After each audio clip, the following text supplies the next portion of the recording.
Good morning, everyone, and welcome back. It is Monday. It's August 28th, and it's a brand new episode of FPC Radio Live. That's right. We're getting ready to wrap up the month of August, and because John, well, we've already wrapped up the NFL preseason, which, I mean, that went by pretty quickly. I'm not going to lie. It went by a little bit quicker than I expected, but I'm happy to have it be over with. And John, I must say, I think since I want to say 2007, I've had varying degrees of number of fantasy teams each year, and it's dwindled drastically to the point where I only do one league now. That's all I can handle. I can barely handle that. I've been drafting Tom Brady since like 2007, and you know what, John? With my very last pick, number 146, a tribute to the GOAT. I drafted him once more. So, but he wasn't my only quarterback. I had already taken a quarterback at that point. Don't think I'm that foolish, but in a bit of a tribute, so to speak, I did take Tom Brady yesterday. Yeah. Why not? Right? Exactly. During the other draft, though, how high would you draft him? Because I remember, when we would do baseball drafts, I had to have Barry Bonds. So all of a sudden, when the draft came out, I'm making trades before the draft even starts so I can get Barry Bonds. But obviously, the quarterbacks don't go as high as they should in most of the leagues, right? It's usually running backs, receivers, then quarterbacks, which to me, that's the biggest turnoff for fantasy football. Is like quarterback's the most important position in all of sports, and yet the quarterbacks don't have as much value as running backs and wide receivers. Doesn't seem to make much sense. Well, I mean, and especially, with quarterbacks now, obviously Brady, it doesn't have the rushing element. Yeah, Joel, that's great. A 1-day contract essentially, because see, there you go. Kyle agrees. He's still Tom Brady's still rostered in his 2-quarterback dynasty league. I just can't drop it either, because you know what? Come the middle of October, and the 49ers are or the Raiders, I'm sorry, I don't know if he could go to the 49ers. The complication with all that now, I don't know, but either way, Jimmy G, I let's just say I maybe middle of October, maybe the Raiders are like, you know what, maybe we got a team that can compete, and we got a guy sitting up in the owner's box that's kind of annoying everyone else up there, because, well, he's still in his mind a football player. But no, I decided to attribute to draft him. But I would, to answer your question, John, I would draft him probably a little bit earlier than most, because it did get to a point where I was like, I just have to have this guy as my quarterback every single year, especially the last 5 or 6 years, because I was like, you know what? I don't know how much longer this guy's going to play. Well, I think we got our answer, but he'll sit on my roster, because who the hell cares about the 15th player on your team? I don't. Yeah, you'll probably win the league anyway. No, I won't. No, I'm bad. Actually, I got an A+. I got an A+ for my draft effort, by the way. The Yahoo Sports, they give you like a Mel Kiper gave you that. Yeah, well, if it was Mel Kiper, I'd actually be worried. But no, I think I did pretty well. Let's just put it this way: I started all the runs on positions, and I always like that position, meaning I was the first to take the defense, I was first to take the kicker. You know what I mean? And I kind of I did what I had to do with the quarterback position. So I'll be rocking with Jalen Hurts this year. So hopefully, you get a little dual action there. He can at least maybe come close to what he had last year. So I'm pretty excited. But last year, John, I actually got a win in my fantasy basketball league before I got a win in my fantasy football league. That's how bad it was a year ago. Yeah, bad. Yeah. No, not really the first. Joel asked if I got a kicker in the first round. Nope, not the first. But I did take Harrison Buckner pretty early, or I was the first one to take a kicker, because I was like, you know what, I'm gonna go with the point totals there. Kansas City's gonna score a lot of points, probably gonna have a lot of opportunities to kick some extra points and field goals, all that fun stuff. So you know what, I'm pretty happy. I'm pretty happy with that. Either way, this is the most confident I've been in my fantasy football team. Well, for at least a calendar year, because very quickly that confidence flew out the window last year. So, it's we'll see. I'm sure I'll update you and all the listeners, of course, throughout the season, or I just won't, especially if it's going bad. If it's going bad, I'm just going to pretend like this never happened and hope that no one asks me about it, because I can't suffer the losing, John. I haven't won anything fantasy wise since George W. was in office. Okay, that's how long ago it was. That's a long time ago. Yeah, it was very long time ago. Very long time ago. So long ago that, unfortunately, Bob Barker was still hosting The Price is Right. Sadly, he passed away over the weekend, which I'll be honest, did not realize. I mean, I knew he was older, but I didn't realize he was 99 years old. That's amazing. I mean, Yeah. I think Betty White also died at 99, Yep. and they were like two people that you just expected to live forever because Mhm. they always kind of not just looked so much younger than they were, they kind of carried themselves like they were Mhm. younger. They were self-deprecating, which is pretty cool. I think that's a good trait to have. But yeah, to get it to 99 and obviously lead a really, really fulfilling life, that's pretty good.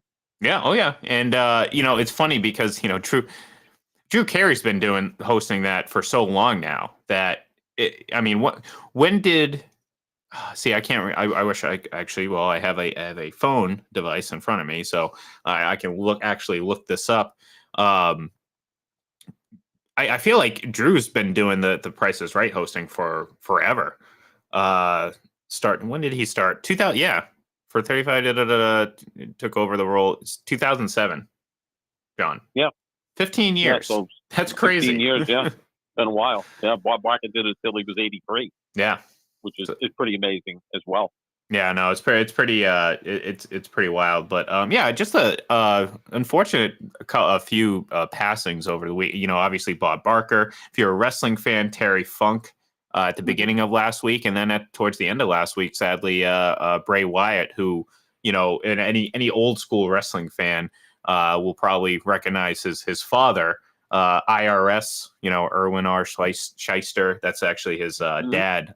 So a wrestling family died at 36, heart attack. According to the family, this isn't speculation, but complications. He had a heart condition that was complicated and further, I guess, irritated by dealing with long COVID. So it's just a sad, unfortunate situation where it's like, all too often in my lifetime watching, watching pro wrestling. I mean, so many of these guys just passed away for various different reasons. I mean, a lot of them heart issues for steroid use or drug use over the years, and just the hard lifestyle that is being a professional wrestler, where you're on the road 300 days out of the year. So it was unfortunate, very unfortunate, very sad, and very just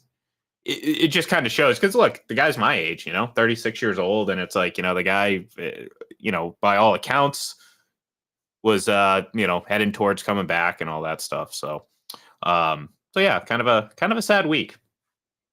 Yeah, especially the wrestlers, when you talk about it, so many of them are so huge.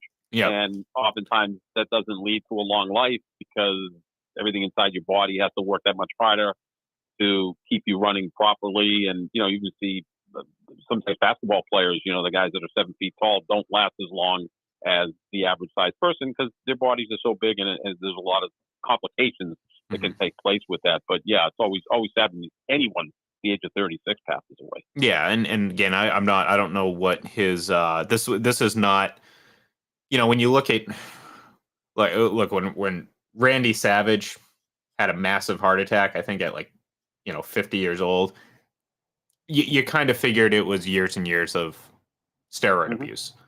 I mean, anyone who I remember this like it was yesterday, but the Ultimate Warrior. I mean, the guy comes out Monday Night Raw, okay, and I remember sitting there saying, like, this guy looks like his heart's about to explode. Next day, heart attack. I mean, again, years and years of steroid abuse, especially those guys, John, 80s, early 90s, that culture of professional wrestling where it was, I mean, it was rampant. I mean, eat your vitamins. Well, guess what, Hulk? We're not taking the same vitamins you are because, well, those vitamins are probably a little illegal, frowned upon at the very least. So, so it's sad to see this. Seems like I don't know what the heart condition was, if it was just obviously a genetic thing. But obviously, we do know that there are complications. Having when you have COVID, it could have potential complications with your cardiovascular health, and unfortunately, it looks like that was the case. And like I said, the family released the information, so it wasn't like this is rampant speculation like we see from some people who are like, oh, was it the jab or this, that, and the other? It's like, no, I mean, this is just a excuse me, an unfortunately sad situation that I'm so far it hasn't necessarily been used for any sort of political means, but I'm not going to put it past too many other people to eventually latch onto it. But yeah, either way, sad week in terms of watching some people pass, some way too soon. Some, I mean, it just didn't seem like you said, it seemed like Bob Barker was going to live forever. So, so we'll see. We'll see what happens. We'll see who the next. Who I guess who do you think now is, and who's taking that role as like the person who's just gonna live until we think 150, John? Because Betty White was always kind of the person that no one wanted to see go. I say it's like you get these people that are they seem genuine. I think that's the thing that endears them, those type of people. Bob Barker, Betty White, to to us normal folk, John. They're just like you said, self-deprecating. They're very humble, genuine people, and it's like, all right, well, that's probably why they live so long. Let's be honest. Yeah, and again, they have a fair amount of wealth, so they can take care of themselves better and eat better and have people that help them. But there's other people that have those means that actually destroy themselves. It seems like it's one of two choices. Mm-hmm. Like Dick Van Dyke is still around. He's 98. And then recently, a few months ago, he was driving and having some problems driving, and they wanted to take his license away. And he was kind of pushing back. So, Mel Brooks, I think, is in his late 90s. Former President Jimmy Carter is 99. Yeah. And it seems like he's been on death's doorstep for. He's been in hospice for 6 months. Surviving. He's he's tough. He's a tough guy. Yeah, it's incredible. But anyways, so all right, let's so I mentioned at the top of the show, NFL preseason's over. We're heading towards the season. I'm excited for it. I think there's a lot of intrigue, a lot of great, I guess, storylines. The biggest one, I don't, for me personally, is obviously a season without Tom Brady under center for the first time in almost 25 years. But I think there's a lot of intrigue with some of these young starting quarterbacks, like there is every year. CJ Stroud just got named the starter.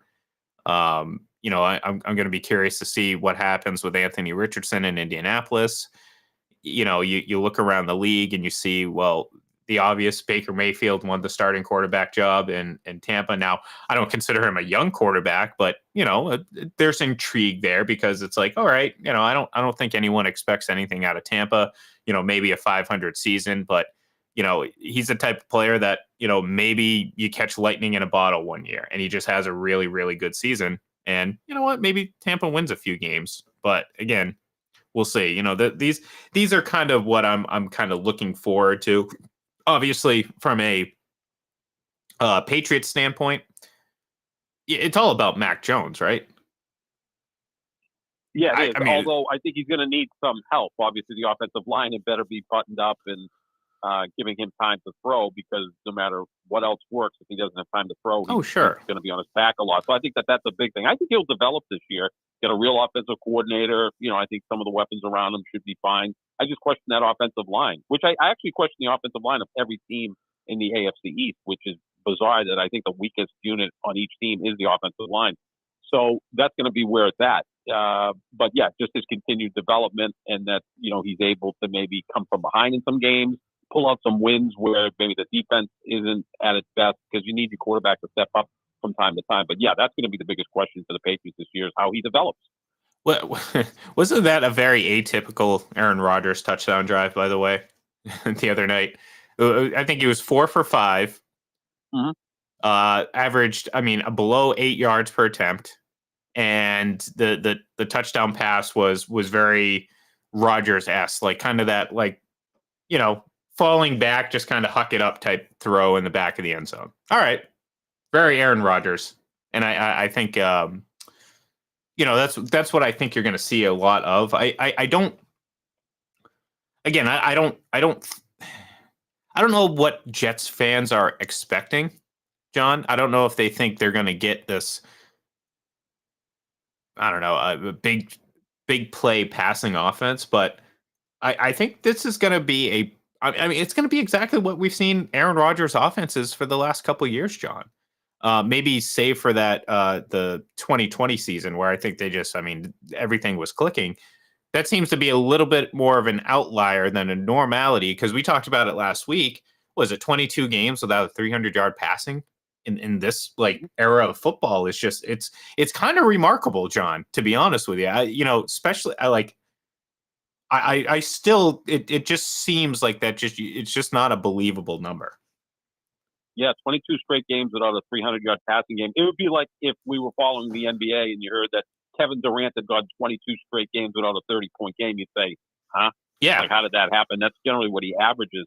So I think what's going to happen is they're going to run the ball pretty effectively. yeah. Dalvin Cook's going to help Brees Hall with that. So now you've got two really good running backs. And that offense is kind of built a little bit off of some of the running game, but also off the boosts and play action, which he's really good at.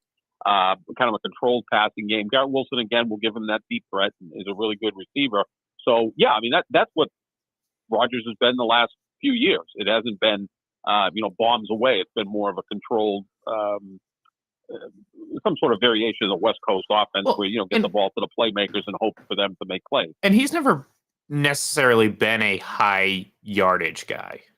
No. Which obviously there's you can, point to a few seasons where, he was up there, but for the most part he hasn't been, he just hasn't been, I don't know, he just hasn't been that guy. I mean, it's a slow offense that they ran a lot in Green Bay, so that obviously takes things away. But yeah, it's just one of those things that you're kind of surprised at when you see the rankings. You're like, oh, okay, well, I thought they might be a little bit higher, or I thought, well, at least he'd throw at least a 300 yards at least once, and it's like, no, but no, I think the Jets are going to be a lot better, obviously, because they have a much better quarterback. But the closer we get to the season, I think, like, I wonder if there's going to be some feeling out phase, and if it lasts a little bit too long, it might be a little too late. You know what I mean? Because this AFC, just going into the season, it seems like it's going to be so competitive. Like, you got to feel like, even on the fringe, teams like Pittsburgh, you feel like is going to cause trouble for teams. Even they may be the 8th best team in the AFC, but they're still going to be a very good team. So, how much time do the Jets actually have to figure this all out? Because the preseason, they looked great. I mean, there was a play the other night. I think it was their first defensive snap. It looked like they had the Jets playbook, John, or I mean the Giants, or whatever, the whoever the hell they were playing. Was the Giants? Were they playing the Giants? Yeah. Yep. Looked like they had the Giants playbook. Maybe there was, maybe Bill Belichick went back to the Jets. You never know. But no, like so it looked like, oh man, they look great. They're right on point. But we know that the regular season's a little bit different animal. So it's going to be interesting to see how much time, if any, that they need to kind of get the ball rolling, because we even saw in 20. Now, again, it was a little bit different in Tampa in 2020 because there weren't any preseason games. So when we saw them take the field against the Saints, well, that was the first time they were playing in an actual game together with Tom Brady as quarterback. Obviously, they've had preseason action, a regular training camp this year. Obviously, Rodgers only played in that last preseason game, but there were preseason games and there were opportunities to get ready. So I wonder if there's going to be any sort of struggle out of the gate and how they're going to respond. So, and quite frankly, John, I mean, they may not have a choice because like if they struggle enough, they might be almost not out of it, but basically trying to dig themselves out of a hole all season because again, this division, let alone the conference, is super competitive. Yeah, I mean, you look at the AFC East and the AFC North. I mean, I think those are the two best divisions in football. You've got teams that the Patriots are probably picked for last, but we know their defense is good. They're going to be well coached. Their offense should be better this year with Billy O'Brien as the offensive coordinator. And most are picking Cleveland to finish last in the AFC North. And they were 7-10 last year. And if Deshaun Watson is what he was before, you would think Cleveland will be more competitive. So, I mean, you could have every team in both of those divisions play at least close to 500. So there's no easy outs. Where in the South, you've got Indianapolis and Houston kind of rebuilding. The Raiders look like they may be tanking for Caleb Williams. For all we know, who knows what's going to happen in Denver. But yeah, the conferences is just so deep. You don't want to get up to that slow start and then you're trying to chase teams from behind. Because there's a lot of interesting matchups. Look, the Jets open at home against Buffalo. That's a pretty big game. Yeah. Right off the bat to show that they are going to be competitive with the Bills. Well, and that's the thing too. It's like even, that's why I think if you're a Jets fan, you're probably like, oh, thank God we're playing because like, look, if they lose week one, I like, yeah, it's not a great situation, but I think you can mentally overcome that a lot easier than losing in the middle of the season to the Buffalo when the excitement and the height of the new season is not there anymore, and there's actually things are starting to get competitive. If you go out and lose to Buffalo in week one, well, you're 1-0 and they're 0-1. Well, yeah, it's not ideal, but it's not the end of the world. You can put that behind you. But John, if they go out and win that game, all of a sudden that could be enough to spark a run to start the season that excuse me, that could put the Jets in a very, very envious position from the rest of the division. So that's why it's pretty incredible the impact that just week one could potentially have between the Jets and the Bills, just in terms of, well, you're pretty much you could, each team's season, John, this could be the catalyst of their season. As crazy as it sounds, this week one matchup could set the tone for their entire season because of like I said, if the Jets go out and win a game that I don't think anyone's going to pick them to win, right? Like I feel like Buffalo hasn't been talked about as much this offseason. Obviously, last year they were the, they were the hot team on the slate. Everyone's talking about the Buffalo Bills as this their year. They haven't really been talked about this year, other than the Stephon Diggs drama, non-drama. If you believe him, then, well, there really isn't an issue. And if you believe, well, the entertainers on television, then there is an issue. I tend to believe the player in this situation. So I don't think there's as big of an issue. Maybe he wanted another contract. Maybe the team and him went back and forth. I think the reality of it is these are situations that get handled behind closed doors all the time. I'm not making a big deal of it. So I'm not putting too much stock into that. But the reality of it is there hasn't been as much hype, rightfully so, around the Bills. So I feel like, the Jets are getting the attention, obviously, the Dolphins. You look around the rest of the AFC, and then it's the Bills. It's the Bills. So, you're the Jets, you go out, you beat the Bills in week one, all of a sudden you're like, wow, okay, we're here. We're talking, we're taking this mantle from the team who's won the division three years in a row. Okay. Now, well, the thing is, they did beat Buffalo last year in the Meadowlands. Oh yeah, no, in a close game. They played them pretty tough again with Zach Wilson at quarterback. I think one of the games they had Mike White out there. But yeah, I mean their defense is legit. The Jets defense is legit. So I think that they'll be able to control or keep that Buffalo offense at bay somewhat, and it comes down to that Jets offense to do some things. But yeah, I mean it's the Monday night game for a reason. Obviously, Rodgers is going to be the focal point of the weekend, really, when you think about it, because big star, new team, see what happens there. But you're right, Buffalo's kind of flying under the radar, which they probably prefer because now all the attention's on the Jets in the AFC East, and maybe you look at Cincinnati and Kansas City, they're the standard bearers right now in the AFC, and then Denver's also got some attention because they have a brand new coach who's won a Super Bowl and is going to try to revive a quarterback who was god awful last year. So those are kind of the key stories. So Buffalo, not like last year where they were the favorites to win the Super Bowl, and then when they got to the postseason, they just went up for it. Yeah, and like you said, I mean, it's a good point. Maybe this isn't a bad thing for Buffalo. Maybe they could use some less attention and hype. But on the flip side, John, that's where you ask the question: how do the Jets handle it? And those are real questions, I think, that add intrigue to this season more so than just, oh, well, the Jets added Aaron Rodgers and everything's going to be good. Well, it could be. It could. I mean, look, John, I would not, and we haven't. We'll give our picks closer to the season because I actually even haven't decided every single division yet. And quite frankly, I'm not. My fail-safe was always picking Tom Brady to go to the Super Bowl because, well, 50% of the time I was right, which is pretty darn good odds.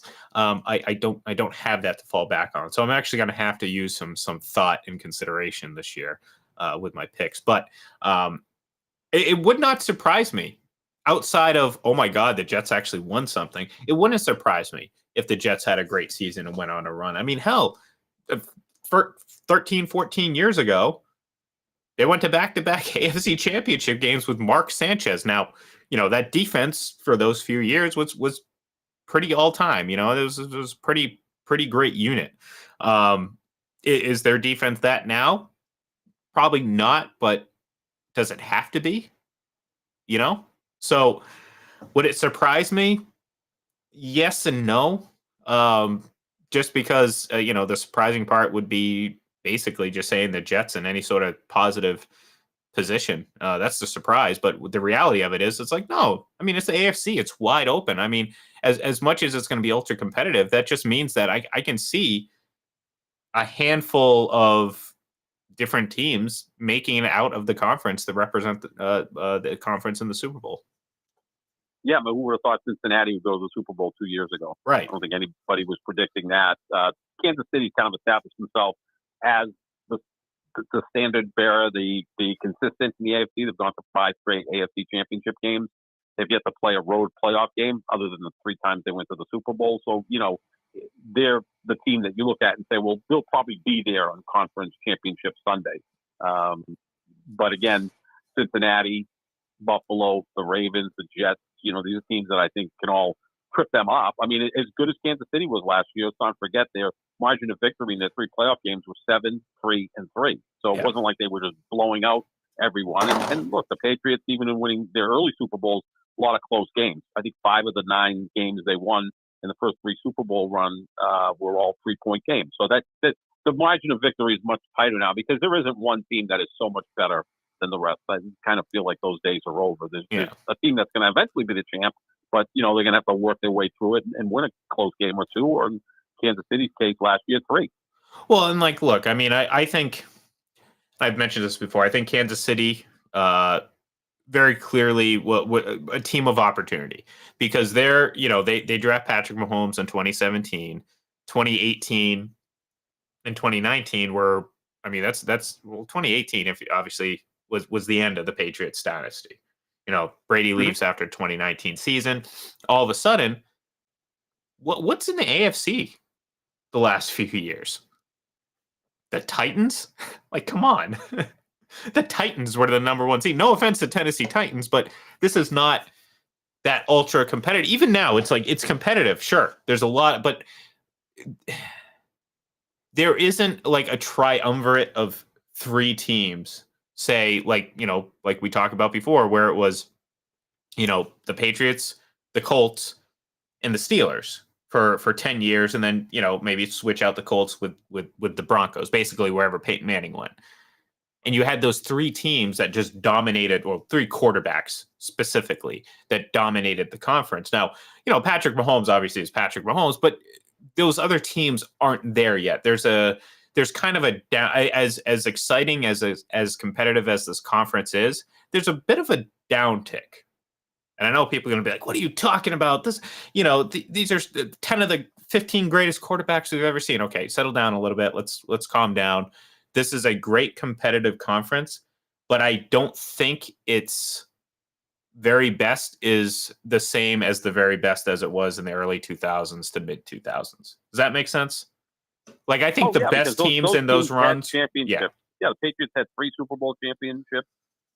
Then the Steelers won it in 2005, 2008. The Colts won it in 2006. So by the late 2000s, you had 3 teams that had won, 6 championships in a 8-year period. Yeah. There were the 3 dominant teams, not just in the conference, but in all of football. And then you can also throw the Ravens in there. They won a Super Bowl in 2000, again in 2012, and they were always in the mix. They would beat someone on a divisional round or whatever. They couldn't get back to the Super Bowl, that they always caused some problems. So yeah, we're talking about teams now with really brilliant young quarterbacks that have to at least prove it. Now Mahomes has, because he's gone to 3 Super Bowls and won 2. Burrow at least has gone to a Super Bowl, but Josh Allen hasn't yet. Yeah. And it's time for him to break through to get to that level. So yeah, I see what you're saying. Like at that point, you had teams that already established themselves as champions, whereas in the AFC, there's one team that's established itself as a champion. That's Kansas City. Well, and Kansas City is the only team that I'd probably put in the mix of those 3 other teams. You know what I'm saying? Like, and they may very well be at the certainly not above the Patriots, but you can argue the other 3 teams as much as you want, but I wouldn't put the Bengals. I wouldn't put the Bills. I mean, the Bills are looked at as one of the more, outside of Kansas City, one of the more dominant AFC teams the last handful of years. And, well, that just kind of tells me the standard is quite low for domination. Let's put it that way. That's what I take out of that. So, but, yeah, they've only played 1 conference championship game. Yeah, right, and then they got blown out in that game by Kansas City. I think it was 38-16, or I know it was a 3-score game. So yeah, that's their only trip to the AFC Championship game. At least Cincinnati's gone to back-to-back conference championship games, both in Kansas City, and they were able to win one of them. So at least they've established something more than Buffalo. Buffalo's been the underachiever, because every year we're like, okay, this is the most talented team. They're going to break through this year, and then they get there and they kind of lay an egg. Meanwhile, to my right on my little Alexa show, the headline, can the Bills get over the hump with Josh Allen's face? So very, very apropos. So that's going to do it for us here today. Like I said, we'll be back, throughout the week, and we're going to gear up and start giving some more predictions and whatnot for the upcoming season, because, well, guess what? It's just around the corner. A week from Thursday, it gets kicked off with Kansas City and the Detroit Lions. So thank you, everyone, for tuning in, and we'll talk to you tomorrow.